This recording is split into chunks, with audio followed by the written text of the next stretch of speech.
Have yourself is just alright. Hi, this is Ross Baden here with Role-Playing Public Radio. This is episode 53, You Lie! Rhetoric in Large Groups. So, yeah. That was beautiful, man. Thank you. I sit over here in awe of the artistry I have just witnessed. Okay. Yeah. All right. A little bit sarcastic there, Tom. A little heavy on that. I was laying it on pretty thick. Yeah. Anyway, sorry, we just had a comment on the main podcast of someone complaining of pod fade. No! We were fading away to the... We shall never fade away. We are very... No, we're like herpes. We keep coming back. Yeah, we have moved to a monthly schedule for right now. We're going to try and go back to a bi-monthly schedule, twice a month for the main podcast. Of course, our actual play podcast is weekly. I mean, sometimes it's a little late, sometimes it's a little early, but 4 episodes a month. It all depends on how badly Ross cares. I care. I care so much about you guys. You guys are so awesome. You guys are He great. does care.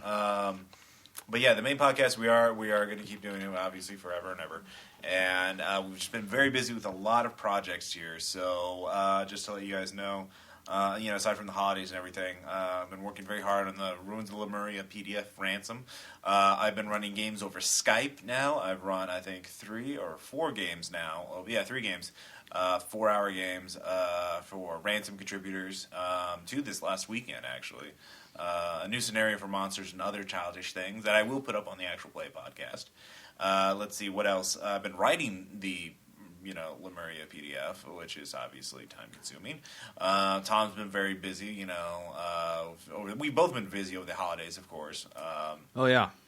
So that goes without saying. And finally, I am finishing touches on my 3rd book as a published author, Zombies of the World, which will be out this summer. And My God, he's a triple published author. I know. It will be an amazing book that will revolutionize the way you think of zombies, and I cannot recommend it enough. And buy his book. Buy my book. Of course, we're going to really focus on that. I'm going to set up my own site and blog for that for zombiesoftheworld.com. So this RPPR is still going to be focused on gaming and everything. I'm not going to neglect that. It's just I've been trying to get the book sent off to the printers, so that takes a lot of work, believe it or not. Writing is hard work, and so is editing. Writing is hard. Yeah, and layout. Makes Ross want to go poopy. It's just I think the listeners come back because of our rapport, our intelligent and witty banter. Like, I'm talking about the difficulties of being right. Ross makes it poopy. That's what they look for. That's what the discerning listeners of RPPR. Hey, I went to college. I didn't say that you didn't, Tom. I see it, but I see how you look at me. I'm just commenting. You look at me like, look at that hamster. I'm just merely observing the level of wit and sophistication that we have here. And I like the way you enunciate. All right. So that's the RPPR news. Of course, we're always very active on the forums. If you have any questions or anything, please go to the RPPR forums. We'd be happy to answer them. We did get some readers' emails. Who sends letters anymore? Archaic mail. Yeah, exact. Snail mail, if you will. We will happy to answer your questions. The RPPR community will be embrace all those who listen to this and embrace our quirky little sense of humor and everything. So. And we are quirky. Yeah. So let's see here. So what is this episode about? This episode we're going to be talking about 2 sort of topics that kind of touch upon each other. There's the Venn diagram, rhetoric in large groups, and in commemoration of the fact that the State of the Union is tonight. Yes, January 25th. 2011. 2011. So what the hell was that? Again, wit and sophistication. That's what we're looking for. So you occasionally have to break into Ju-on ghosts, and I say poop. Yes, exactly. What's the American? What was the American title for Ju-on? The Grudge. The Grudge. Yes, people. You might know it as The Grudge. We, of course, yeah. Thanks to Ross, I had the privilege of watching the Japanese version first. I was obsessed with that shit. Was come on. But that is a story for another time.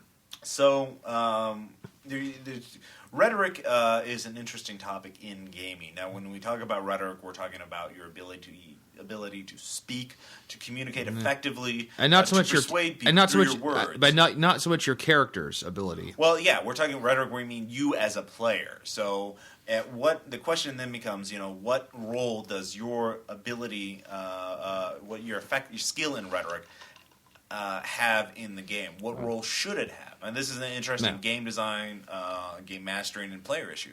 So, And let's be honest, some of us didn't do that well in public speaking in school. This is true. So we have to. How do you keep a game fair with different levels of rhetoric and all that good stuff? So, Tom, you sort of have your own sort of philosophy on that. I do. Once again, I do not think that you are a horrible monster, because I do believe that important, conversations should actually be had.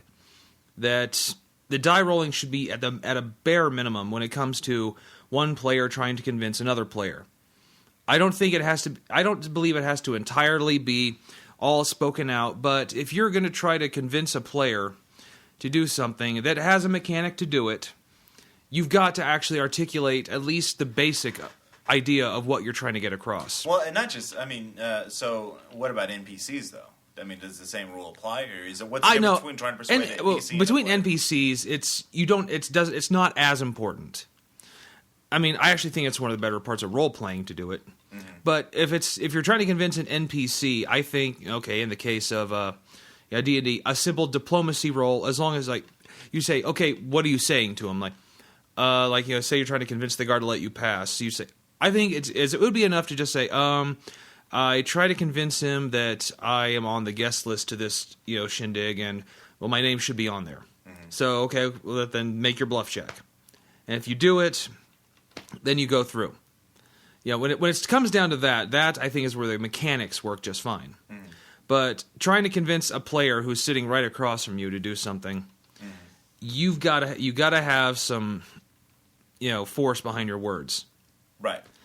And I think, if a player is not that good at it, I think he should take that into account when he tries to convince a player of something.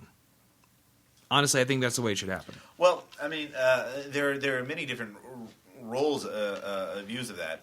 Now, do you think that, on one end you have the being able that the rhetoric is totally different from the game, totally separate. So if a player wants to convince another player, they actually have, if one player wants his PC to convince the other PC, the bard wants to convince the fighter to go attack that dragon, then the bard player has to convince the fighter player to convince, to do that. Now, on the other hand, you have a lot of indie games where they have mechanical systems to support, I can persuade you to do this, and if you don't do this, then you gain penalties. You don't get benefits. I know. There are systems that I sort of blur them, but they're like, if you don't do this, you lose willpower, you lose benefits, you lose blah blah blah blah blah. Mm-hmm. And if you do this, you gain story benefits. I think Fate, a lot of them you have to spend bennies or some sort of points, in order to burn, to ignore the fail. Yeah. I get what you're saying. Yeah, it's just, to me, it's not. What would you allow? The bard player in this situation, bard player wants to convince the fighter player to attack a dragon, dangerous task, or it could be anything. How would you roll that? It's not assuming that anything's been rolled yet. The two players are trying to do this. If it had to finally come down to a roll, because if it was actually vital to the game, would it come down to a roll to your game? Really, it all depends on the group. Okay. If you play, to me, if you're playing with a group that's actually really tight, it's been playing together a long time, mm-hmm. and that, say, the person actually playing the bard is in real life not a good speaker, right? But you would take that into account that you're not talking to the guy from whatever. Mm-hmm. You're talking to his character, right? And his character is a charismatic, silver-tongued guy, right? So I think as long as you keep the role playing thing intact, I mean, the guy doesn't have to have a silver tongue. Right. Doesn't have to be a brilliant speaker. But as long as you take into account, okay, well, his character is. Right. I understand that, but how would you run it? Like, would you just let the player? Would you just sit back? And Well, let the players work it out? in that case, I would. Okay. But if I was say I was in a group I'm not familiar with, Right. then I think I would eventually make it come down to a roll if it was clear that it was actually really important that this be resolved. Okay.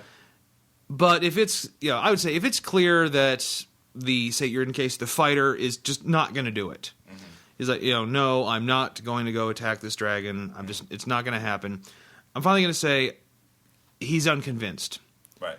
But I do it in such a way that says, well, he's so thick-headed. Right.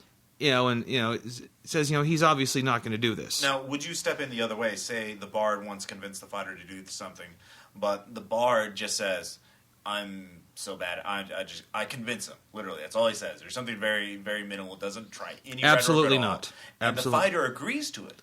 Okay, well, in that case, but the fighter agrees to it, even though he was like, now, absolutely. if the fighter agrees to it, then to me the issue is resolved. Okay.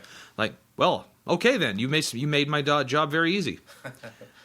I totally believe it's the players. The players should try to work it out first. Mm-hmm. I think me as the GM should only step in something like that if it's clear that this will not be resolved without an actual fist fight breaking out. Right. So I'm only going to step in when game continuity or game cohesion is threatened. Okay. So what do you think of systems like the duel of wits or social combat systems, where you use game mechanics to represent rhetorical arguments? Well, I do say when we played Dogs in the Vineyard earlier, I like that system for it, right? Because it still requires a bit of rhetoric on your part. So, there's a mechanic. That makes a lot of sense. Okay. So, what do you say to the player who is very hates public or rhetoric in real life? He does not like speaking. He doesn't like persuading. He can't do it very well, or he's just very uncomfortable doing it, and he just wants to negate this to mechanics. I use Duel of Wits. I use the... Actually, to be honest, in that case, I would actually question... have you encountered people like that? A couple of times. Okay. Mainly in my old high school group. Yeah. But, to me, if there's a player like that who clearly is not good at that, then in the beginning, I would question his choice to make a highly social character. Right. Because I'd be like, I wouldn't say no. Well, even assuming he's not a bard, let's just say he uses a charm spell or something. Let's just say he's just doing it normally. He's not even min-maxed for that. Then he's just trying to be more persuasive in character than he is in the game. He's just trying to reduce rhetoric. He's trying to eliminate rhetoric in the game. Once again, it would come down to the importance of the role, what he's trying to convince a player about. Right. Or an NPC. Or an NPC. If it's something minor, I am not above just saying, okay, just all right, make your roll. I mean, do you think? I guess it boils down to: do you think rhetoric is a required player skill?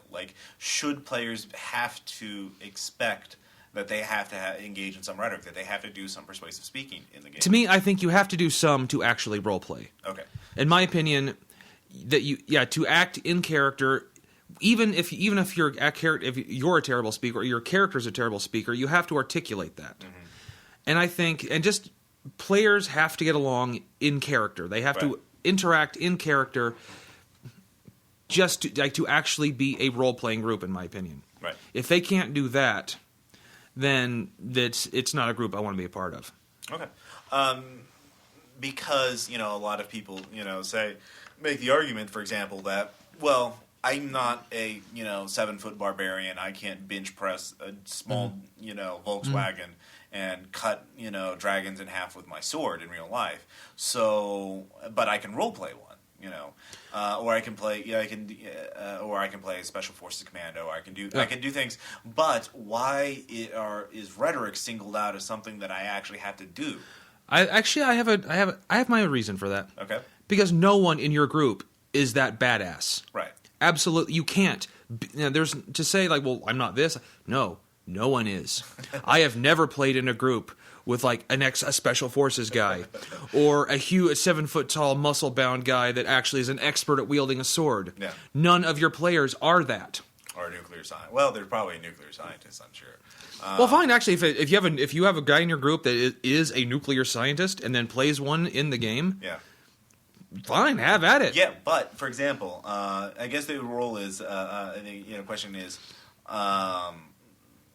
so you're saying rhetoric is required, but like if the nuclear scientist says, well, I want to use my knowledge of science to disarm the bomb, even though my character is a janitor with no skill. No, actually, I say it still has to be on your sheet. Okay, so it has to be on your sheet. So, but you think all players, regardless, should expect to have to use rhetoric in their At least a little. Okay. At least be able to have a conversation in character, I think, is the bare minimum. If you can speak to another player as your character, and it doesn't have to be a great acting job, but just speak to you in character to a player for 30 seconds to a minute. If you can do that, then I think you're set.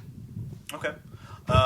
Because again, it comes down to this idea of how is rhetoric different from everything else, every other skill, every other thing that you represent in a game? What are the skills that a player should be expected to have in a game? How fair is it to single out this one skill or this one ability? And again, I think a lot of indie people think that, or some people. I don't want to generalize. Some believe that that's unfair.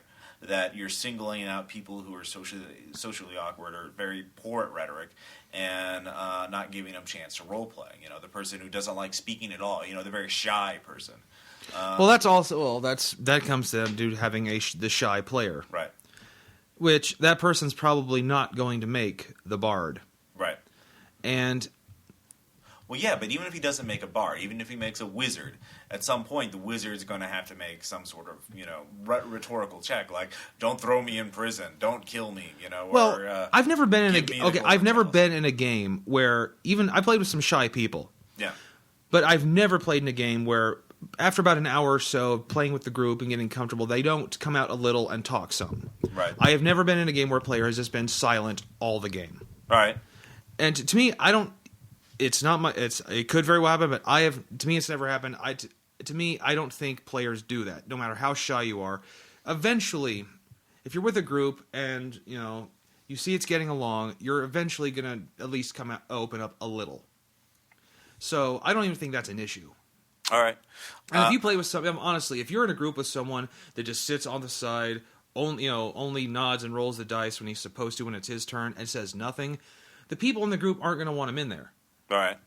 Well, some groups will tolerate that.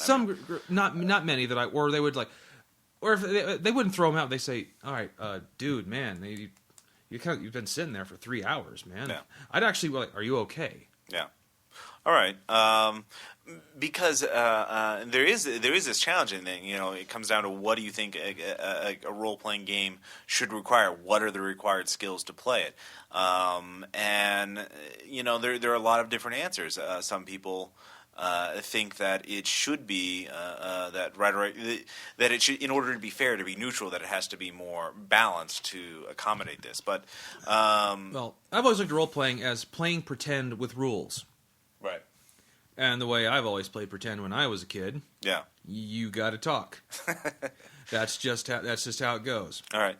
When I was out in my backyard when I was 7, playing G.I. Joe, and I was playing whatever G.I. Joe I was Cobra. I always played a member of Cobra. Of course you would. I have to articulate foolish Joes. You will never stop me. Right. Everyone gave in that when they were playing pretend for real. Same thing with role playing. Okay. When you have your character sheet, you're still playing pretend. Okay. All right. So that's I think sort of gets our. I mean, to be honest, I sort of agree with you. I think that rhetoric is a required skill of role playing. In order to role play, you have to possess some rhetoric. You cannot just even for NPCs. Well, role playing is a social activity. It is. But it's not just PC versus PC, it's PC versus NPC.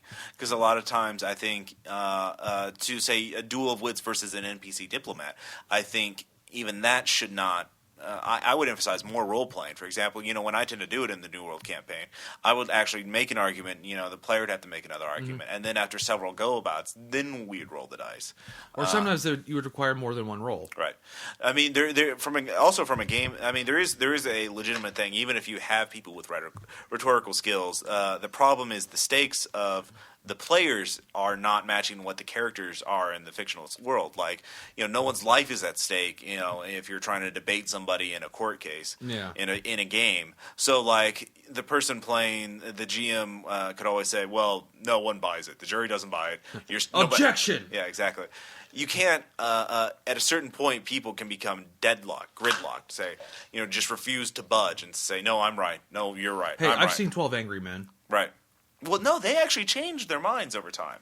But haven't you been in games where like either the GM or a player or two players just get absolutely gridlocked, just deadlocked against one another, and they just refuse to budge, and the game just dies because neither will. Especially it's happened to me when it's been, but we have it in the New World campaign. But it's like when it's a player.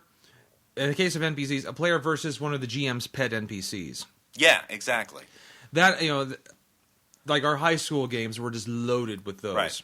And you could not persuade the Mary Sue NPCs to do something that you want them to do, and the GM just refuses to give. And that leads to de-liching. Right, exactly. I'm not going to. I mean, that's bad GMing because they wouldn't allow mechanical or rhetorical argument. You couldn't be persuasive in real life because they just. We're not that great. We're not master orators, and there's no mechanical argument you could because he's a GM. He'll just overrule you. But as a GM, do you feel like it's your role to allow the dice to have some say in rhetoric? I mean, would you say there's a very let's look at the opposite end, very persuasive player. Very he's a lawyer or something like that. Anyways, very silver tongue. Do you let him play a barbarian who's very socially awkward, yet he can make very persuasive arguments and thus get away with anything? Or, I mean, how? At what point do you say, okay, you're very persuasive? Okay, in my opinion, you have to talk it out. Yeah. But I believe you also have to have the stats and the skills to back it up. Right. I don't care, how well you speak. Yeah. If you're playing, a barbarian with an intelligence of 8 who can barely articulate, I'm like, well, you're I don't. How is your character saying this? Right. In fact, that's what I would say. If you say you had the lawyer PC, who's a lawyer in real life, playing a barbarian. Player. To which I would say, you're not role playing a barbarian. Yeah. You're playing you. Okay. So, and I say, your character has to have the skills and stats to back it up. Okay. So even if he gives a very logical argument, let's say it's a very logical argument to do something, you would not allow that after a certain point, or would you? He says, "All right, I make this incredible argument." He actually makes a very persuasive argument, and then says, "Let me make a diplomacy check and give me a bonus because it was such a fucking great argument." Or he just says, "They can't say no to me." No, I still think I need to take into account the kind of character he's playing. Okay. I think everyone should also take that into account too. Just I think as another player who's watching this, dude, this is the guy that isn't even literate. Yeah. Why where does verily come from, or habeas corpus? What the fuck? Okay, it's just oh yes, he must have used these words. Damn him, that imaginary lawyer player. Oh, I hate that douchebag. If you have a case, nothing in a lore skill or diplomacy, or if you start throwing out in the case of the nuclear scientist, yes, he may actually know how to disable a nuclear bomb in his job, but if he doesn't have a nuclear NBC warfare technician on his sheet, well, you may know, but Ernie Hudson doesn't. Ernie Hudson does not. He has hepatitis C. Yes. All right.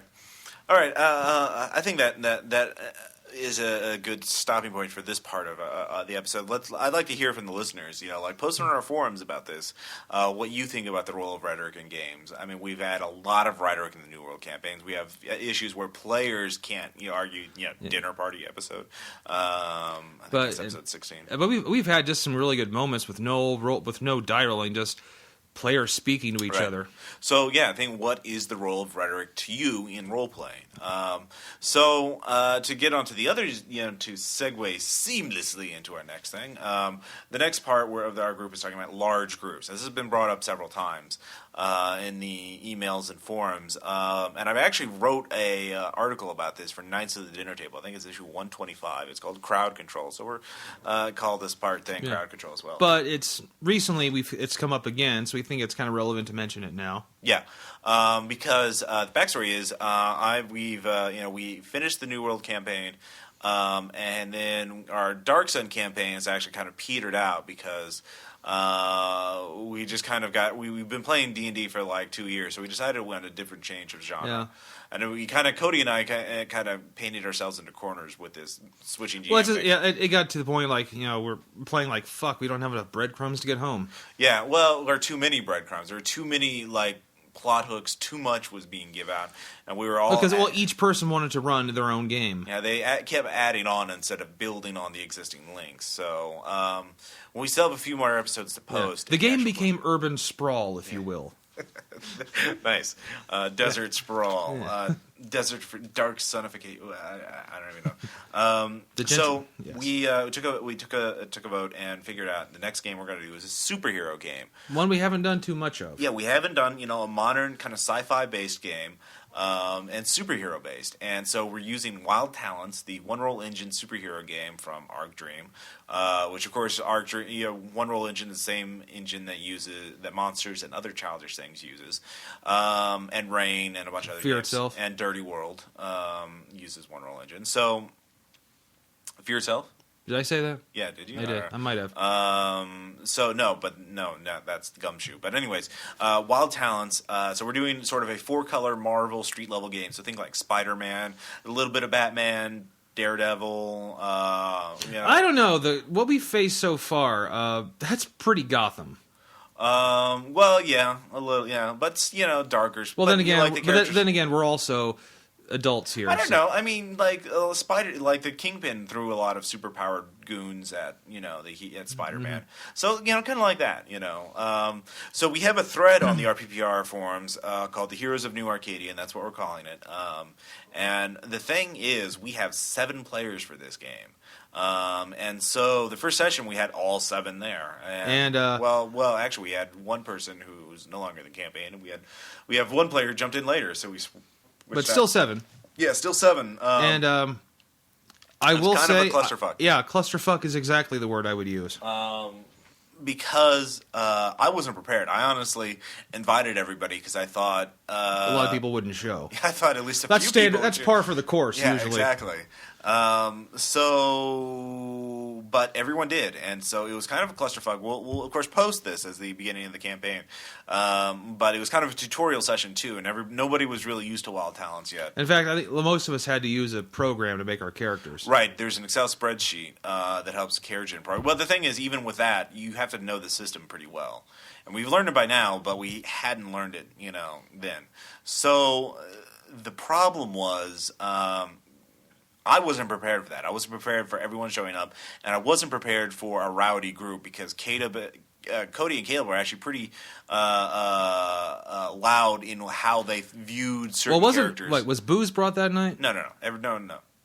I can't. Well, they blend together nowadays. Cody was very vocal in expressing his disapproval of characters that he believed weren't street level.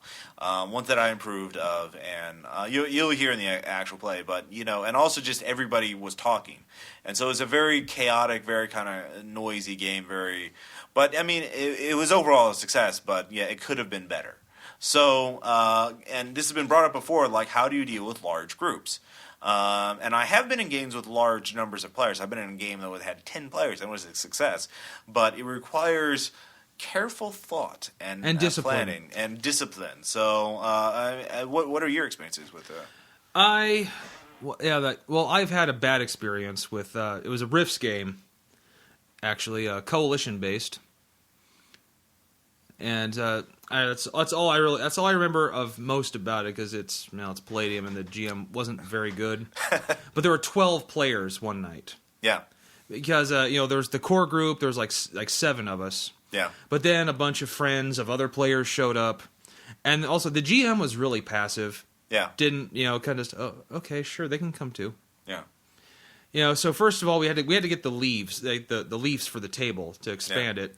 There wasn't enough chairs, so they were bringing over like milk crates and shit.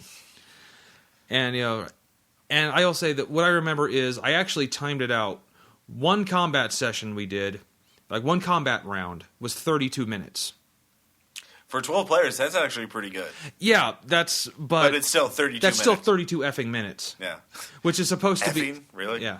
Okay, 32 fucking minutes. There Are you we go. pleased now? Again, wit and sophistication. Motherfucker. RPPR listeners are very discerning. Yes. But, and of course this is a Palladium combat round. Yeah. Which a single round's supposed to be like, isn't it like 7 seconds? Now, when you say one round, do you mean one melee action or one character's allotment of melee actions? I mean one melee action. So one melee action. 12 melee actions, one so from each like player. 32 minutes for like 3 seconds of actual combat. Because a single round in Palladium is 15 seconds, and in those 15 seconds you get all your melee actions, and you can have like 8. Yeah. Like most characters, between 2 and 8. Okay, one around the table was 32 minutes. Wow. And there was a ass load of die rolling. Wow. I can imagine. Which actually brings up to me, I think, one of the big problems.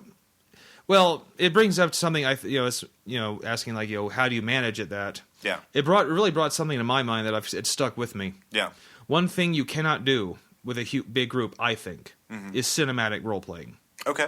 Because I love cinematic role playing. Right. I am never just satisfied with I attack him with my weapon. I am never satisfied with that. That's actually sometimes when I start to get bored in D&D combat. Right. I am never just satisfied with attack and roll and all that shit. You really need to try Iron Hero sometime. I do. I've heard a lot about it. I want to do that. That's cinematic as shit. You can't, like, with a group of like 10 or more players, you cannot, or even 7 or more, you can't do cinematic role playing because you're going to spend hours just describing the awesome maneuver you're trying to pull off. Right. My Atlantean vampire slayer decapitates one vampire with his rune blade that activates his tattoos while double kicking, a bicycle kicking off because, another one. half the time will be spent describing what you're doing, and then the next hour will be determined, okay, how's this going to work in the rules? Right. So, no, I think when you're in a big group, if you're going to do it, you got to keep it going fast and smooth. Which is actually, I think, D&D works well for a large group. Yeah. Because combat is largely, okay, do what you're going to do, roll it. Result, okay, next round. Yeah. I mean, D&D is good for that. I mean, like, I think, and for God's sake, I think using miniatures in a map for a big group is vital. Oh, yeah. No, definitely. I think, now, one of the things I talked about in the article, and I think you mentioned it too, was when we were prepping for the show, was putting a very tight rein in terms of time limits on what players can describe. And this also goes into your cinematic thing, which is you described it like they're using a bell. So. Yeah, just like a normal bell on a secretary's desk. Right. Well, the point is you need to have some sort of shot clock. It doesn't have to be an actual bell, but some sort of internal look at a watch, a stopwatch, or something like that, and give everybody a very short amount of time to declare their actions, like a minute, and be like, all right, you got 1 minute. Yeah. All right, go. And then, because and I feel like, well, that's not a lot of time. Hey, it says after your turn, I know what you should be doing is when everyone else is taking their turn is planning your next move. Yeah, because I think that's one common thing players do, is that they're very self-focused. If they only pay attention when it's about their character, a lot of players I know tune out whenever it's not about them, and they're just like, and D&D is rife with that, especially. Well, I think it's any game, but I mean, D&D is the most popular game, so by default it would, but I don't think it's disproportionately affected by this. But what you do is, you have to pay attention to the game as a whole, so that you have to know what you're going to do that round. the next round. So, like, to be honest, that's not a problem with me usually because I'm fascinated by games and I always want to see what's going on. And I'm just like, it's a game design issue. Like, how would I do this? How does this work? Games, RPGs, how do they fucking work? Fucking miracles. But actually, I would say, but the longer what you're doing goes on, the harder it is to concentrate. Yeah. Because I mean, if I had to keep track of what all 11 other players, if I had to wait 30 minutes for my 1 minute of action, it would be hard for me to stay focused too. Which, I mean, it tends to happen a lot, especially when you have people that know the rules, because they say, okay, so you say this guy's this guy, okay, would it be possible for the arc to hit him like this? Mm-hmm. When people that really know the system are really strategically planning, is a lot of time that you're eventually just gonna, I'm losing interest. Like, look at the ceiling. Yeah. Look at that. And speaking of rules, actually, I know this is totally off topic, Tom, but you actually were right in terms of the amount of damage it would do for your shrieking power because it's an area attack. The problem is it still would have gone on with 2, so it would have been disrupted before that. Okay. So, but area attacks do 2 additional shock damage to all locations. So that has nothing to do with our discussion whatsoever, but that's just a little bit Actually, of the I'm glad to know that. Thank you, Ross. So it still goes off at width 2, but now you know. So knowing's half the battle. Exactly. But G.I. Joe. So yeah, you have to keep a tight rein in this group. You have to be very assertive and as a GM, if not aggressive outright, in saying like setting the schedule and keeping to the agenda. You have to be kind of a pit boss. You have to be you have to be like. Whipping the slave, the galley slaves or whatever. Yeah. But you have to be. There's a Henry Rollins act. I remember when he was talking about doing a voice for the Batman Beyond cartoon. Yeah, he said the producer lady he described as the master of puppets, or rather the master of horrors. Yeah. So he's like, okay, very good. You come in and do this. Okay, good. And then you come in and do this. And you kind of have to, you have to be the master of puppets. Yeah. You've got to keep everyone on task and on focus. And if you're like, well, that doesn't sound very fun as a GM, well, then you kind of might want to think about might want to reconsider doing a 8 to 12 person game then. Yeah. So which is something. Don't be afraid to split the group up. If that's possible. That's actually the solution I went with is for the Wild Towns game. Is I split the group up into 2 nights, one each with 4 players because Tom is playing them both because he's just hardcore like that. No, it's also my evening schedule's wide open. Yeah. So Monday and Thursday night. Not exactly super exciting, anyways. But. We are that's more work for you as a GM because then you have to prep twice as much, more or less. But you can keep the same campaign setting and have them involved. Yeah. That's what I'm doing with the Wild Towns game. Is that they're all superheroes in the same city, and I might have group members rotate in, like a Thursday night player. But it's gonna be like what I'm looking forward to, and that is post on the forums like as you post like New Arcadia News, so we can read about the exploits of the other group, and then they can read about us. And well, I mean, you're there for everything because you're the Wolverine of the group, basically. Yeah, you're in 5 places at once. I'm that awesome. You're like Deadpool, so overused. Oh, Ross. Take that, Marvel Comics. Ross has laid down the smackdown. I know. I'm just laying down the truth. So that's one solution is to, if you're, of course, if you're running for 8 to 12 players, even in a single game, I'd imagine that'd be a shitload of prep work. Yeah, I will warn you. Yeah, if you are a passive GM, you will be eaten alive by a large group. Because even if they're like individually, all the players are nice and kind and considerate. Like they're still players. Well, there are 8 to 12 of them. It just turns into a mob. I mean, it's like a restaurant. Everybody's talking. Everybody talks louder so they can be heard over everyone. Yeah, and I actually side conversations. I got to see a GM actually break down in a large group like that. It was the same GM for the Risk game. I mean, it wasn't that session, but one of the it was like a session after that. Yeah. He finally, he was just trying his hardest to try to keep people focused, but he did not have the voice for it, a bit of a soft talker. Yeah. And he was afraid to offend anyone. Yeah. So when someone else interrupted, he didn't just say, you actually go, shh. Yes. Which is momentarily annoying, but also we're grateful for because finally, he realized lost. You could actually see it happen if you were paying attention. Yeah. That he just finally just drops, just slumps down, defeated, realizing that it's not going to go on. Wow. So that was the last session of the game. Aw. And nothing got resolved. No.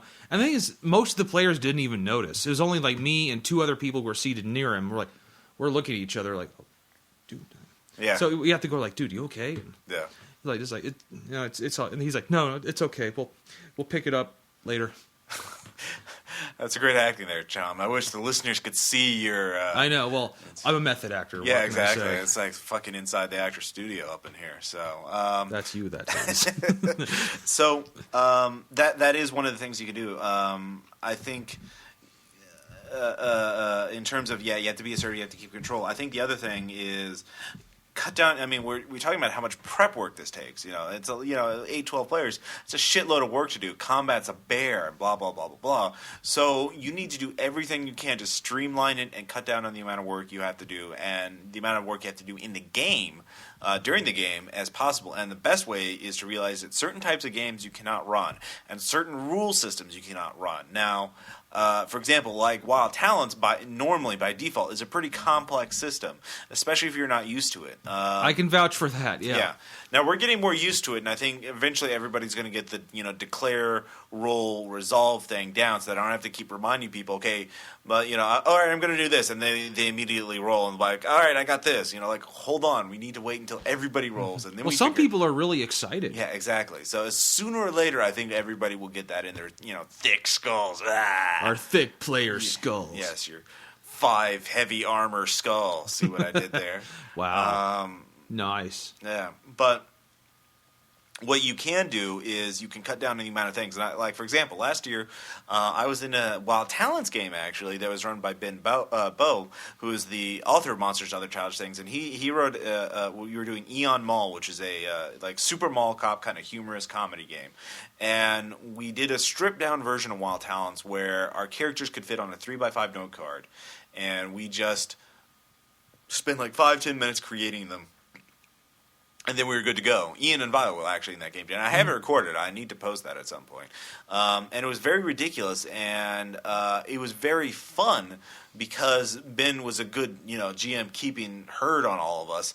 And 2, all of us had a very simple thing. It was just like, there were no extras. There was no spray or attached or, if they no conditionals or whatever. It was all just roll a couple dice and see if you get any matches. Then you can blah, blah, blah, blah, blah. So it was very simple. Actually, I say, fast role-playing can be fun, too. Yeah. I could run a 12-person game if I was using Wushu or Rhesus. One of those free systems that's ridiculously simple and ridiculously fast-paced. Like Call of Cthulhu? No, not even Call of Cthulhu. Call of Cthulhu I could see. Call of Cthulhu, if everybody was familiar with it. If I didn't have to explain anything to any of those players, I could run a 12-person game. Because actually I kind of did with Operation Endgame. So how about you? Could you run a Palladium game with 12 people? No. Oh, God, no. You would break down. I would not try. The only winning move is to not play. So how about a nice game of chess? No. How about a nice game of shut your face? Thermonuclear, shut your face. Ooh. Yeah, see what I did there? A game of war? I know, exactly. Yes. Tic-tac-toe. Free cell. Third base. So I think that's kind of some basics on how to handle large groups. Now, what I'm doing for the Wild Talents in terms of GMing and structure, I sort of mentioned a little bit earlier, is that I'm using the same setting. It all takes place in the same city. And what I did is I wrote twice as many plot hooks as I normally do. I wrote like 10 or so. And then I gave them all out. And then when one group attaches, goes after one plot hook, I sort of close it off to the other group. Mm-hmm. So, so far it's been very good. Everything has been resolved in one session, like every little hook, the first part of it, the first leg of it. Like I see the adventure is kind of like a multi-stage thing, like a flowchart. Like get to step 1, get the first adventure, then you can go to another plot hook, or you can proceed down the same adventure path. So we will eventually find the Amulet of Gendor. Exactly. But right now you're all focused on taking down the Syndicate, and you've all sort of completed the first phase of it, and so you can peel back and get to the second. We are looking forward to the stuff you said you were going to add, like a reputation system. Yeah. I mean, I'll get into that a little more. And using like rain for Oh, yeah, companies for organizations. So we'll get a little more into that in the future. But right now, I think we're all getting acquainted with Wild Talents. Until everybody gets the base rule system down and gets their character sort of figured out, we'll sort of hold off on that. I don't want to overwhelm players any more than they already are. But the thing is, I'm using the same setting, and so what happens to Group 1 can affect Group A, and vice versa. And, the Syndicate's now going to be very pissed at both groups, because, you attack them, and they're, a criminal organization with super soldiers. Like, those bad people attacked our Syndicate. Yes, so they're going to go kill after you, them. Which I mentioned. So that'll go back forth. But other plot hooks are sort of. So we'll have updates in future episodes to see how my campaign structure juggling experiment goes. So this is a bit of an experiment. I've never done this before. Ross likes science. So yes. So we'll let you know. It's kind of like a tabletop MMO. Ooh. So and you're just grinding because you have to be in both sessions. Yeah. Yeah. I'm a troll with no free time. I'm a troll with lots of free time. So all right. So I'm not coming down to dinner, Mom. I gotta kill more mutants in the sewers. I gotta punch chaos rats in the nose and get the red key for the silver door. Role playing. Yes. Oh, MMOs and your Pavlovian, Skinner box-esque psychological manipulations. You have destroyed so much free time. Fucking Farmville. Anyway, Farmville's evil. Fuck that game. Anyway. I heard that, I forget where it was, but the city, 5 members of the city council of some place were fired because they were found to be playing Farmville during city council meetings. Nice. Yeah. It will not be communism or terrorism that brings down the United States, but Farmville. Nice. I believe that. I think that's credible. So I think that kind of wraps up our main topic for this. Unless you have any other parting words for large group management or anything. No. Don't be afraid to finally admit the group's too big. Yeah, I mean, on the other hand, most players have the problem of never having enough players, and they're like, I can't find a group, so that they're always like, they don't want to turn anyone away because they're just terrified of not having a group. Besides, who knows who might still be there at next week? Yeah, exactly. So, I mean, it's understandable, but a good game is much better than a bad game, and or actually, I think no game is better than a bad game. Well, yeah, I was building on that. So, well, I got there first. Yeah. Anyway, all right. So this week Tom does not have a letter, but we do. Yeah. Shit's going on. Yeah. Holidays busy. We're very busy. There's all kinds of crazy shit happening behind the scenes at RPPR. You don't even know. I'm running Skype games for the contributors. I might not even letters from Tom anymore. Yeah. Might be commentaries from Tom. Ooh, see. Yeah. We're switching it up. We're keeping it fresh. We're keeping it real. Fading? Yeah. This show is evolving. Is what it's doing. We're in a croissant. We're evolving and shit. Yeah, we're like a fucking, turning into a butterfly with a katana. Quit while you're ahead, Ross. Yeah, I know. Wit and sophistication. All right. Next up, we will have shout-outs and some letters from readers. And a couple of anecdotes from the Wild Talents game. It's going to be awesome. Yeah. Stay tuned. I still like a good time. You look more sophisticated, wearing glasses of French wine. Ask me nicely, I won't hesitate. I can be persuaded. Say it sincerely, and I'll admit it freely. I can be persuaded.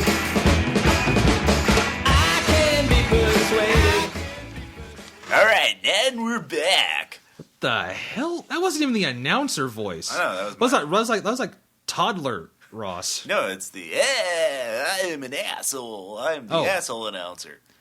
Oh, this is a new character now. I've done it before, Tom. Well, you've never named him before. I guess not. You've never questioned its existence before. Well, consider it questioned. Okay. All right. Well, now you know. Anyways, so we have shout-outs first. We do? We do. We do have shout-outs. Yes, we do have shout-outs. We weren't lying to you. No. we weren't.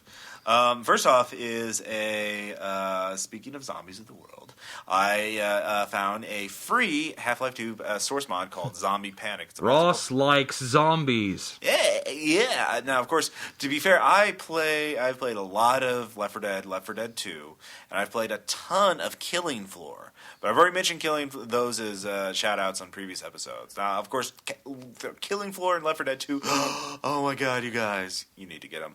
But Zombie Panic, I played it. It's not a must-play, but it's free, and basically... Ross likes free.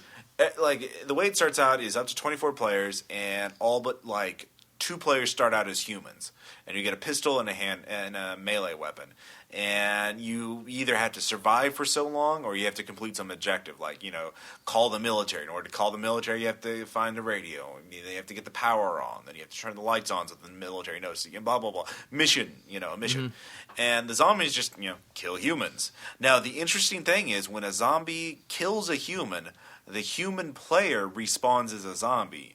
And the game goes on until the humans complete their objective or until there's only zombies. Now, if you die as a zombie, you come back as a zombie. If you die as a zombie, you keep coming back. Oh, that's great. It's great. So, you start out with a lot of human players, 20 human players, and then every casualty mounts up, and then, of course, the first zombie player to spawn, because there's always got to be these, 1 or 2 zombies, to start with, is the carrier. Carrier hits you, you have a 10% chance of being infected.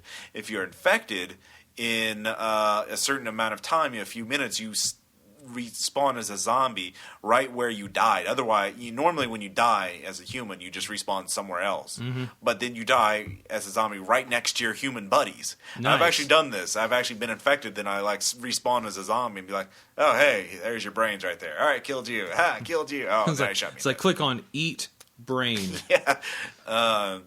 Push button, win game. So it's like use mouth on brain. Yeah, so it was fun. It was good. So it's worth at least a couple hours of fucking around with, because it's free if you have Steam and just download it. Just do it. Just do it. Jesus Christ. God damn. Okay. All right, Tom. All right. Well, my first one is it's a game I did pay money for. Oh yeah. Yeah, and it's a game I'm glad I spent $8 on. A Windows 7 friendly version of Master of Magic. Is that the original? The original. Wow. Okay. Did you get that through Gamersgate? I forget Steam? The website. I forget. It wasn't through Steam or anything. It was actually a website. I bought the program. Oh my god! So our listeners, they just they'll never know how you got it. It's just through magic that you are a master of. We will provide the way. All right. But yeah, I'm very glad I bought this. I still own the original disc. Yeah, and that is still it's one of those games you play start a game here, and by the time finally I click and turn and look over and it's been 3 hours. Yeah, no, it's a 4X game. You start out as a wizard with your own little city-state, and then you go and conquer the rest of the world. And you can choose what race you are, lizard people or spider folk or whatever, dragons. And you research magic, improve your cities, raise armies, get a big stack of doom to just march over everything. A stack of 12 units that can hire heroes, give them magic items, blah blah blah blah blah. So yeah, it's a fun game. There's a Wonders of Magic. A sequel, wasn't it? Well, there's an unofficial sequel. There've been a couple of games like it and that are fun, but not as good as not as good to me as the original. Actually, they're better, Tom. I've played them. So. Oh, shut up. Age of Wonders, that's what it is. Age of Wonders 2, Shadow Magic, which came out in 2000, about 10 years later, 10 years later than Master of Magic. So I think Master of Magic was 93. I think so.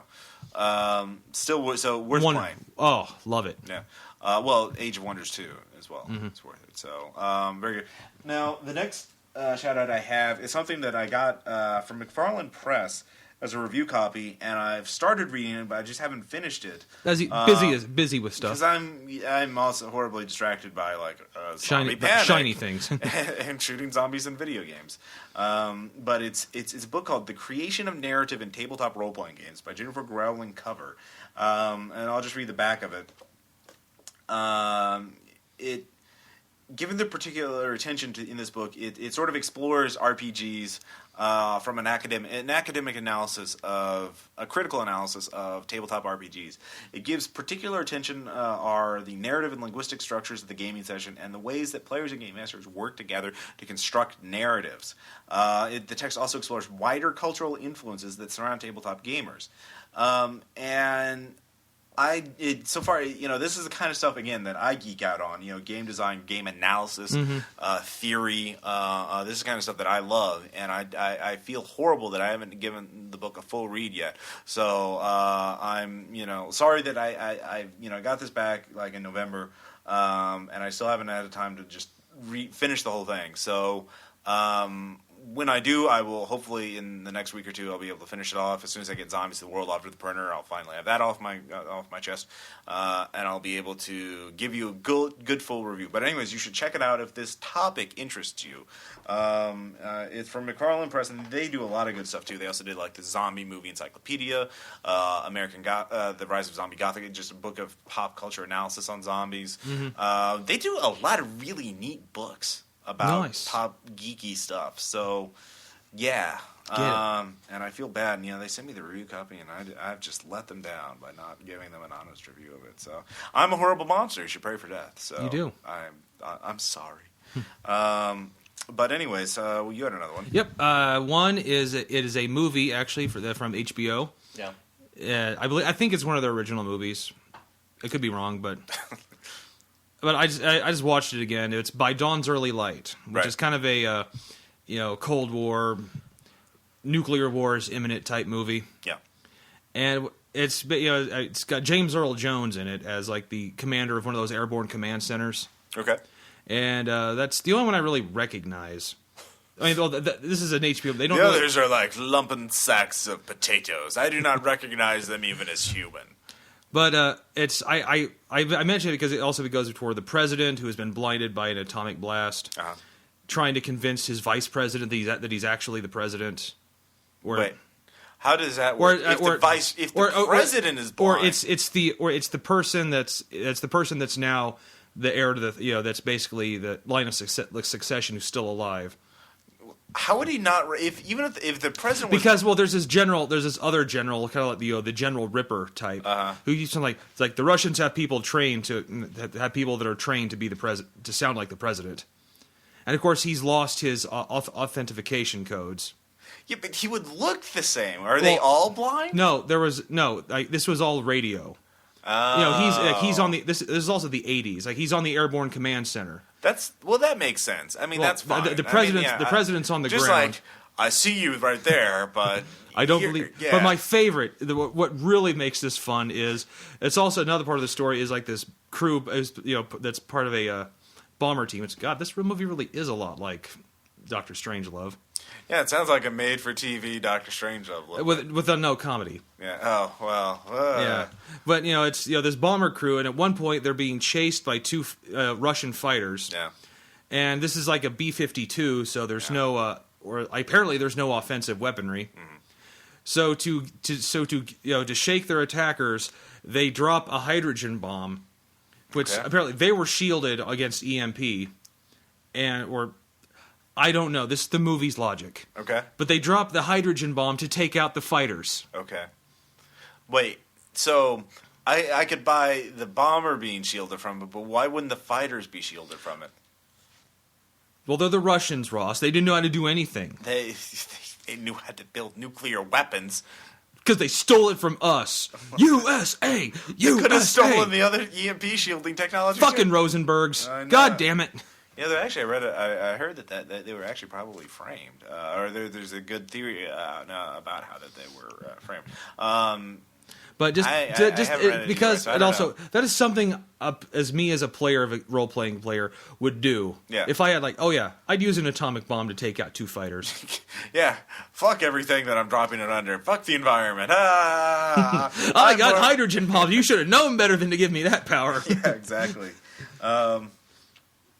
So let's see. Next up, we have Debris Volume 1 and 2. Oh. I think this is from both of us. This is from us to you. Now, I actually have to explain how we found this. Now, first off, Debris Volume 1 and 2 are kind of like TV Carnage. What's TV Carnage? Well, they're DVDs of weird pop culture ephemera, like weird fucking movies that's cut together in this bizarre 30 to 40 minute montage that is insane. And this isn't just like 80s slasher, no budget slashers, Chinese celestial operas from the 60s or 70s, the Crippled Masters. There's also my favorite. There's Mexican luchador movies.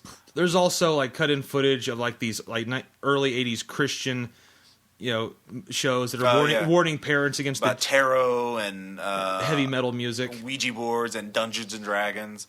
As a gateway into the occult. Oh my god! Now, how I found out about this, I didn't even hear about this until a random clip on YouTube that I saw on someone's Facebook.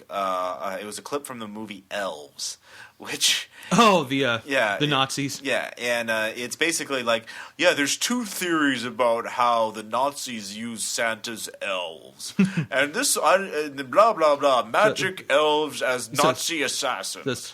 But it's all useless because there's no such thing as elves. Yeah. But then they did this and this with the elves. I like this theory too because it mixes science with the occult. It's like, but most importantly, it's not true. Yeah. And there's a description in the YouTube thing about this is from Debris Volume 1. I'm like, Ross's interest was intrigued. What is this magic thing? I must find it. I must have it. It is and mine. As you said, the best $12 you ever spent. Yeah, each one was only $6. And so apparently there's a Volume 3 coming out. Yeah, there's a Volume 3 coming out that's going to combine both of them because there was an extremely limited press run of 93 copies of Debris Volume 1 and 50 of Volume 2. So we'll put it's Sun Cult Video. So I'll put a link up to their website, but you need to go pester them to see if they can burn you a DVD. If this is the kind of thing that you would like.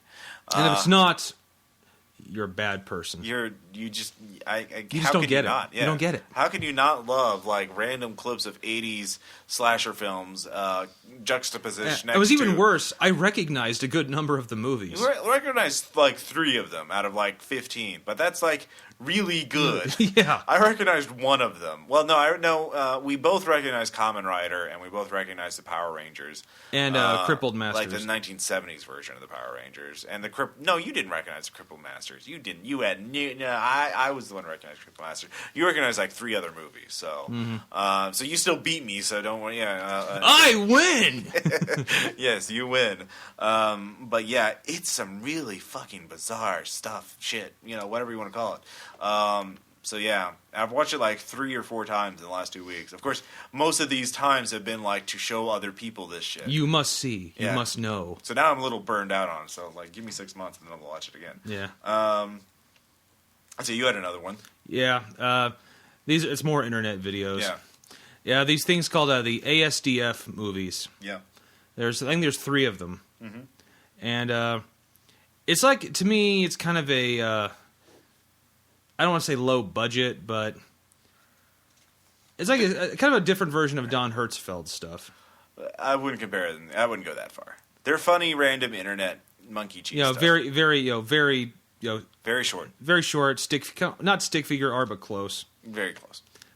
But they're funny. Yeah, but they're not Don Hertzfeld. I mean, they're in that vein, but Don Hertzfeld is here. He is as close to God as a cartoonist can be. I just watched the Wisdom Yeah. Teeth one recently. Yeah, it was beautiful. Uh-huh. Yeah, Don Hertzfeld, you are some kind of god. He is. So and I know that's close to blasphemy, saying and he's anything to it. And he's an RPPR fan. Of course, everybody who's anybody is. Yeah, Putin is. Hell yeah. And his crazy KGB palace that he has after wrestling bears all day and making it and, scoring with fashion models and flying fighter jets and saving Russia from Nazi vampires. I'm guessing that's what he does. On Tuesdays. Yeah, Tuesdays. Wednesdays are crazy. Exactly. Then Comic Jumper, it's a game on Xbox Live, Marketplace, Xbox Arcade. You're playing a comic book hero who has his own comic book title has been canceled, so he has to go to all these comics in different genres. I have not played. I have seen this game, though. Yeah, and it is quite fun, let me tell you. It's a side-scrolling platformer. You have a gun. Your star, for some reason, on your chest, like your logo on your chest, talks to you and hates you. But it's quite entertaining. I think it's like different kinds of 1,600 points on Xbox. Different kinds of comics. Yeah, different kinds. They actually the opening level is brilliant because they have this cutaway scene that like mixes live action video with the game itself, and it's just like I was blown away by how they did that. So just the cleverness of it. So yeah. And my last one actually yeah. involves Comic Jumper. Okay. It's a website that I first discovered from the Nostalgia Critic, which I've already mentioned in an earlier episode. The Angry Joe Show. He reviews mainly games, but also movies. He's really good, really funny reviews, good production value, and he about a month ago reviewed Comic Jumper. Oh, okay. And he loved it. Yeah. He said gave it like an 8 out of 10, saying you got to play this game. Yeah. It's fun. I actually watched Angry Video Game or Nostalgia Critic a little while ago. He reviewed a movie called, someone linked to me, Zeus and Roxanne. Oh yes, this is the Nostalgia Critic, not Angry Joe, but yeah, Nostalgia Critic reviewed Zeus and Roxanne, the only dog dolphin romance Steve Guttenberg movie ever, and with Billy Zane as the bad guy, and of course the best line ever. Yeah, it's like if a dog and a dolphin can get along, why can't our parents? Yeah, which makes you think. It does. How the fuck did that get funded? So yeah, I ask that question a lot. And then let's see here. Finally, I think I may have mentioned in the last episode, but I'm not going to look. The Laundry. It's RPG using the Call of Cthulhu base rules, the Chaos and BRP system, based on the Charles Stross novels, the Atrocity Archives. Basically, you're playing British secret agents that use magic. Cthulhu magic, Mythos magic is a form of mathematics. So you can have spells loaded on your iPod to kill people, banish demons, summon demons, or all kinds of fun stuff. And you're part of the British intelligence service that protects the world, or Britain specifically, from occult horrors. So, nice. And it has a lot of things about bureaucracy because it's mildly funny. It's kind of funny. It's funny. Just get it. Well, all you need to know is think of Ministry of Silly Walks. Exactly. British bureaucracy. With demonology. British bureaucracy. Case Nightmare Green. Mm-hmm. So finally, we have two things. A couple letters from readers. So, anyways, let us talk about first one. Enduring as a GM. Ross, I've had over 25 years of experience running games for all types of systems, for all types of players. One of the most challenging aspects of running a game to me is enduring as a game master, as illustrated in this Penny Arcade comic, 2010, 12, 13. The last campaign I ran was a Mutants and Masterminds game with the players as teenage up-and-coming heroes. My players would constantly bitch whenever something did not go their way, and chafed at the limitations I put in the campaign, both in terms of power selection and theme. The campaign came to an end. One of the players designed a completely overpowered robot sidekick when I told him no, because the idea was ludicrously overpowered, and because it did not fit into the game. Thematically, he had what I could only describe as a meltdown. I stopped running the game there. The event was 6 or so months ago. I'm thinking about running a new game, but have thought the thought of having to deal with the constant complaints makes me feel exhausted. You seem to effortlessly endure the slings and barbs of your players. I was wondering if, because I've rust. Verily. And I was wondering if you could share your secrets with the RPPR community. Well, you can write directly to me, but I think this would make an excellent RPPR episode topic. Well, I don't want to have a whole episode about how great I am and how I'm... He would. Oh, yes, he would. But we could talk about it. In terms of GM burnout, and we can touch upon this. And if you like this, we could visit back. It's a full episode later on. But I think the key for me is, one, we're all friends and we all trust you. They give me shit, but it's not. Also, we hang out outside games right, too. Well, it's not that. It's that there's respect there. I think in terms of my players will give me, you guys give me shit and stuff, but it's sort of all in good fun, and I don't feel, honestly... We don't take things personally. Right. We for the don't most take part. things personally, and that's the thing, so I can lay down the law. Oh, come on, like the moment the game starts, like, I'm Ross Payton and I'm a published author. Yeah, exactly. And the thing is, he laughs as hard as we do. Yeah, exactly. So, I mean, there are times, there's friction. I'm not going to say that, there have been times where there's friction and everything, but we've never had anybody melt down. No. I've never have constant complaints. I never have chafing at it. So, I mean, it's honestly, it is tiring to run a game. I think, I'm like, at the end of the night, I am kind of drained after a 4-hour game or whatever. I think, well, everyone is. Well, I'm more than all of you. Oh, I'm Ross Payton. I'm more drained than you. So, well, actually not, because I have such great endurance and stamina. But... I just, it's not a chore to me. I don't get that negative. I don't feel bad after it. I don't feel like, it's a good kind of drain. So, kind of a runner's high. Yeah, well, no. I mean, that's... All right, just regular... It's like, I've done something productive and creative. You and take all this drugs. other stuff. Yeah, exactly. So it sounds like your players are honestly terrible. I mean... to me, it just sounds... You might just have some bad players. Yeah, I mean, honestly, if they're complaining all the time, I mean, fuck those guys. I mean, you're putting on the show, you're putting on this game for them, and they can't even be nice about it. They can't even be polite about it. There's constructive criticism, and then there's just bitching. Yeah, I mean, I've never had that problem. I think not that, in any of the RPPR I think games. that's our secret, is we don't really have that problem. Yeah, we really get along very well, and new players have been integrated very well. We have a good culture, I guess you would say, as a community. New players tend to want to stick around. Yeah, well, we don't. I mean, there have been instances, individual games where things have been very bad, Yeah. like. The second prototype game that ended because the two new players I added were gun bunnies and everybody else wanted investigation. Sometimes the New World campaign, like Bill and Mike, arguing, and Aaron's first game, I was an asshole in that. And I think it's at the end we don't take things personally. Yeah, I mean that's the key is that I mean, I don't want to say you have to be like the paragons of maturity, but which we are clearly not. Yeah, but I mean, you can't be. The reason why high school games are bad is because of the immaturity. I mean, you really can't. You're in high school. Well, you're just assholes. High school people are players tend to be very immature about stuff, and they take things personally. Like for me, a long time I couldn't play multiplayer games without taking them personally. And if you're the kind of person who yells at the screen, punches a computer monitor or something, throws like a controller, on a regular basis, you have issues, and you need to stop taking this shit personally. And it sounds like your players are like that, and they can't. I mean, that's why we go with this without being total assholes about it. So yeah. I mean, it's not like a perfect utopian. You don't ever have friction. Or the final, I guess, grow up would be the. Yeah, I mean, well, and and that's putting it simply. Not you, but your players might need to grow up. That's the RPPR secret. That's the RP. It's not like something magical I've done. It's just we have good, mature players. Yeah, mature players and a mature group.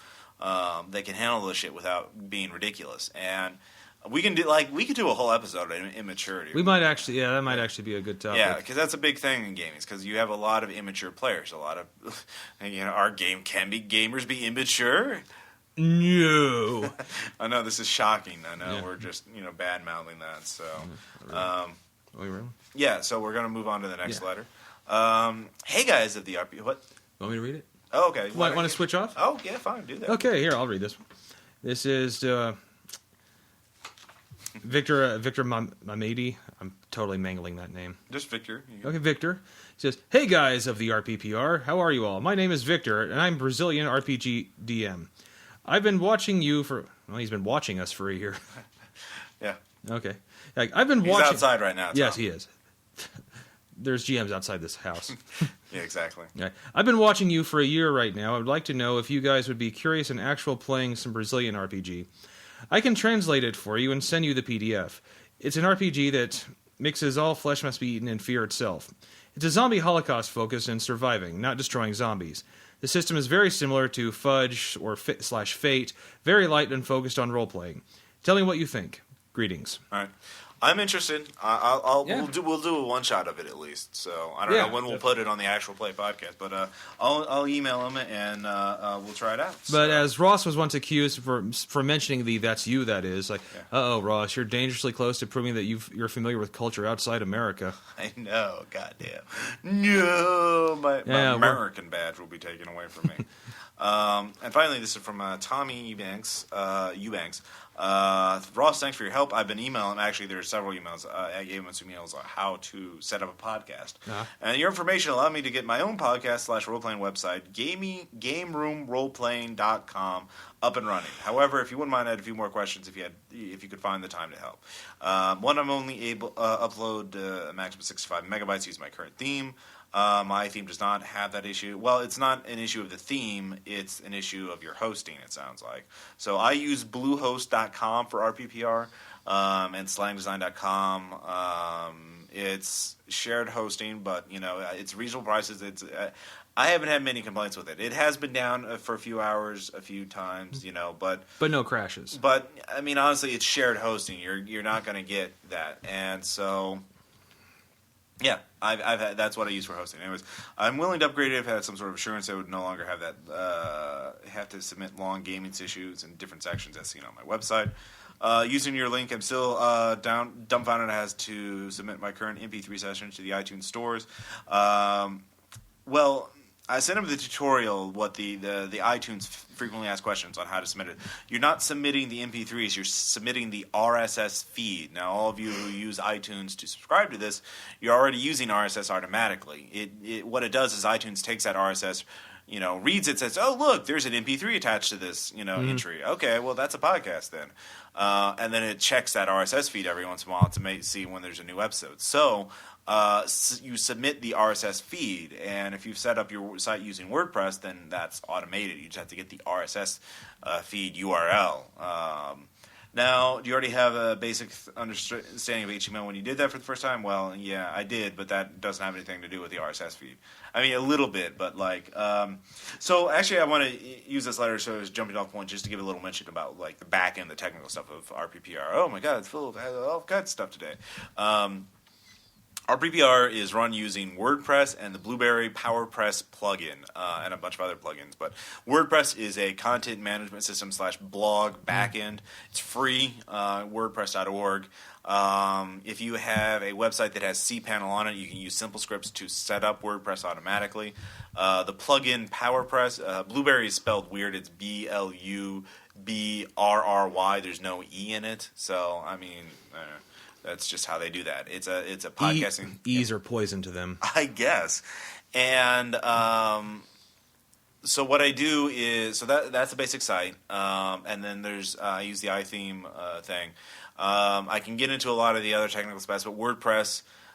You don't need to know HTML or CSS to work, but if you want to modify it in any way, it really helps to have knowledge of HTML and CSS. If you want to start your own podcast, aside from recording the session, which is the whole thing, we have a thread about that on the forums about setting up your own podcast.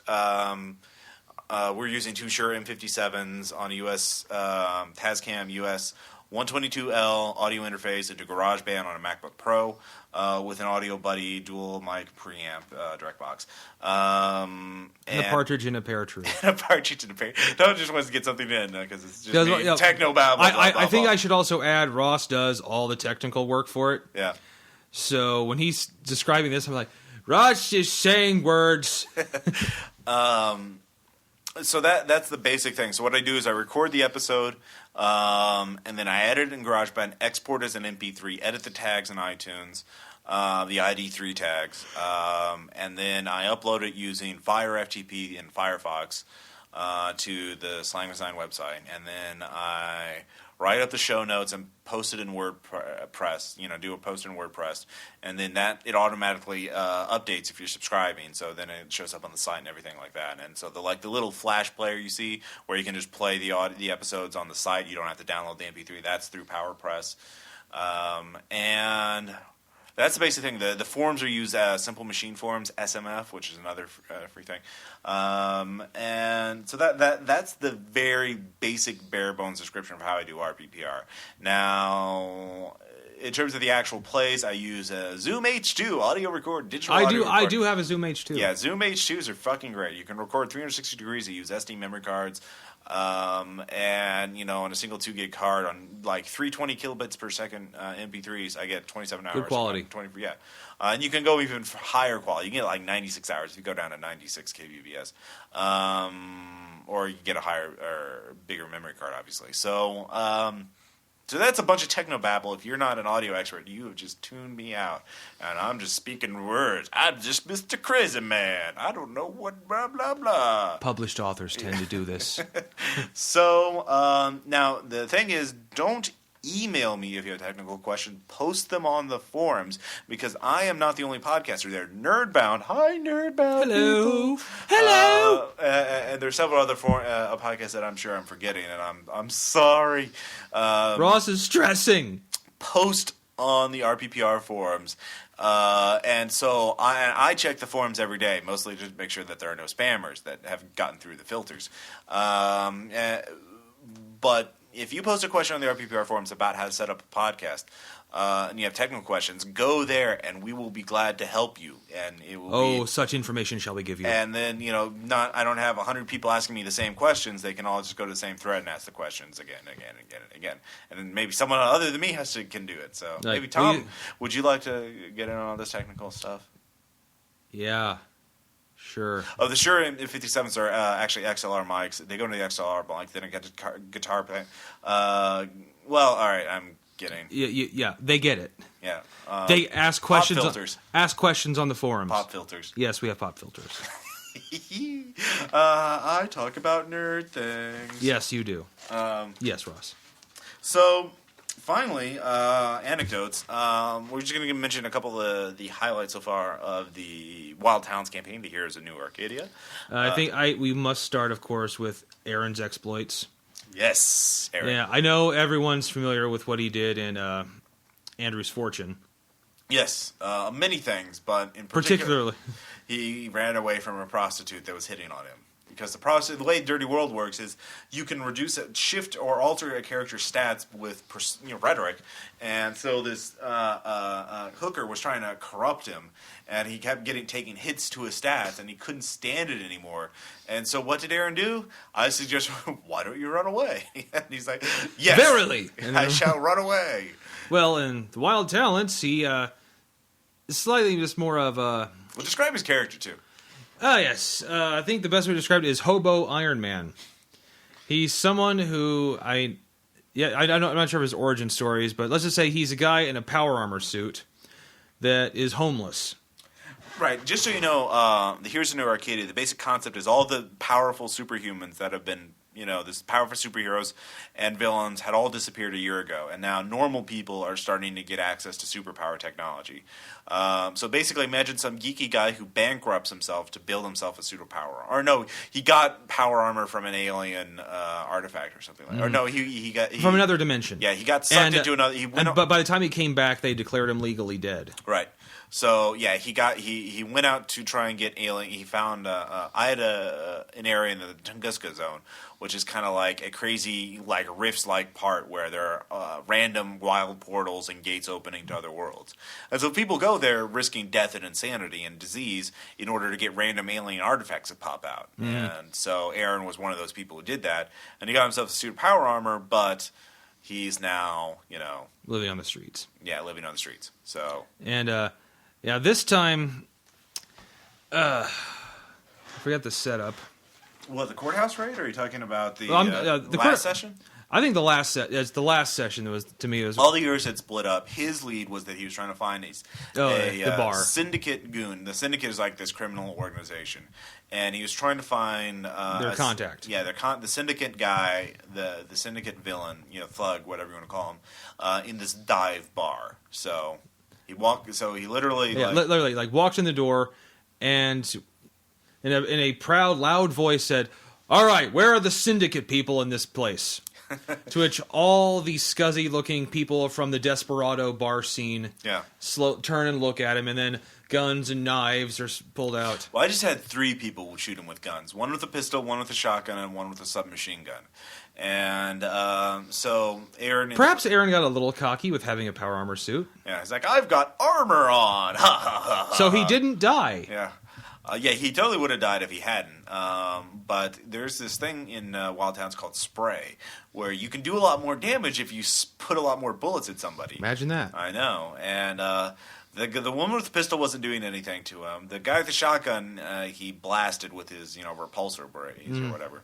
But the guy with the submachine gun emptied its clip into him, and he actually managed to reload. Yeah, and managed to do a lot of damage, Aaron, because he actually, my armor, takes away 2 width from all attacks. Well, I got a 4 width attack, and I do 2 damage in shock and killing. So. Of course, as that fight was over, Aaron's like, I made an enormous mistake. Yeah, I think he got shot 2 or 3 times, but a lot of bullets. Yeah, a lot of bullets. Most of the attacks did bounce off. So that was good for Aaron. Yes. But it was not good. In the first game, Syndicate goons had taken over Federal Courthouse and had rigged a bunch of hostages up with bombs that they would detonate if their demands weren't met. So what does Aaron do? He flies in the top roof story of through a window in the top story of the courthouse because he sees one of the Syndicate goons messing around with a laptop. He's like, laptop. I fly through the window and tackle him. And is like, just barely manages to... not kill anyone. Yeah, well, to stop the goons before they detonate the hostages. And, so yeah, that's been good. But I think the best moment still has to be Thad, new player, was in his first session last night. And probably had the funniest encounter in the game yet. He's playing someone who's basically, he's a human soul trapped in a robot body. And so he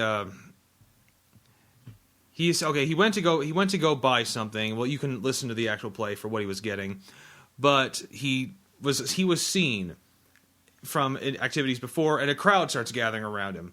Like, dude, like, are you? Because he's a robot. Yeah. Yeah. First, he's a robot, but also like he was on the news that night. Yeah.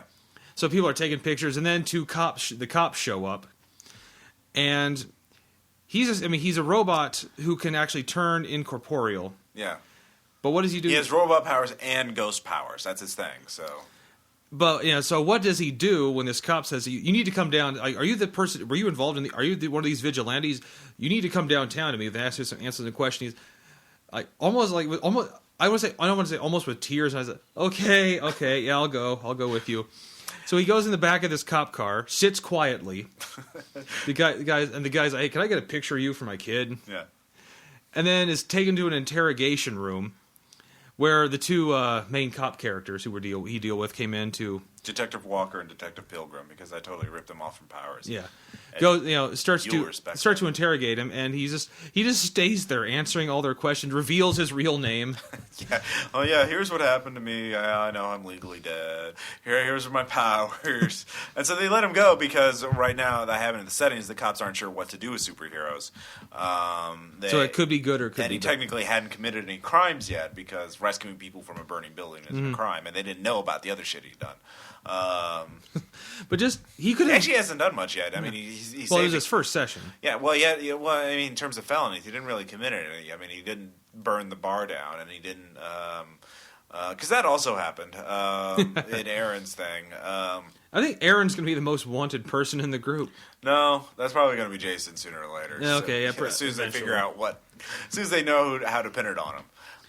But yeah, it's just. I mean, he could have gone just dropped through the floor intangible at any moment, right? But just stayed. It's like, no, I don't want to use my equipment. My character doesn't like using that power, so no, I'll cooperate fully. Yeah. So they let him go. They're like, all right, we know what the ghost robot does, and that was beautiful. Yeah, we can. He was great role playing. It was just. Yeah. Wow. You can metagame a little. You don't have to be that good, but no, it works. He's gonna be a good addition to RPPR. Yes. I think. So, well, don't jinx it, Tom. Fine. He'll be horrible. God, I hate that Thad guy. Hi, Thad. So I think that kind of wraps us up. So, that does it. This has been RPPR, Role Playing Public Radio, episode 53. You lie, Rhetoric and Large Groups. Oh, and yes, as I said, the title is dedicated to the State of the Union tonight. Yes. if you remember what happened a year ago. Right. You're probably not going to listen to this until tomorrow. I mean, I'm not even going to get this out. Or until, 2012 when it comes out. Thanks, Tom. You bet. Thanks for the vote of confidence there. Anytime, Home Slice. All right. All right, catch we'll you next see you time. next time.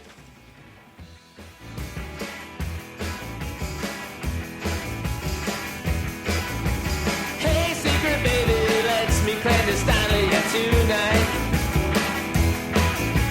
Leave that husband at home, you said yourself he's just alright. Ask me nicely, I won't hesitate, I can be persuaded. Say it sincerely and I'll admit freely, I can be persuaded.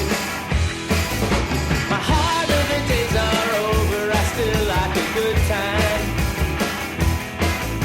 You look more sophisticated, wearing glasses of French wine.